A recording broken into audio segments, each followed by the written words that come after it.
Hello మామ, మళ్ళీ ఒక కొత్త కంటెంట్ తో మేము ముందుకు వచ్చేసా. సిఎస్ ర్యాంక్ ఆడుతుంటే ఓ పాప అయితే తగిలింది మామ. మ్యాచ్ అయిపోయాక టీంలోకి అయితే ఇన్వైట్ చేశా.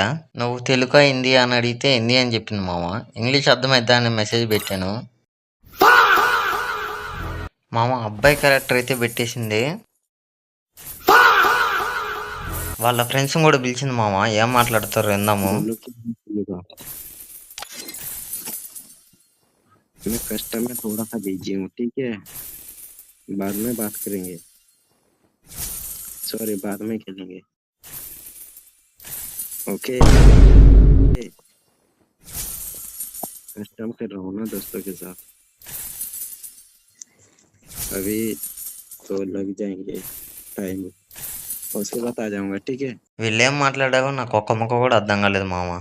ఏదో ఆ లాస్ట్లో కష్టం అది ఇది అని అదొకటే అర్థమైంది మామ. వీడియో లాగ్ అయిపోతుంది. దీనికి పార్ట్ 2 కావాలంటే కామెంట్ చేయండి మామ. Okay bye.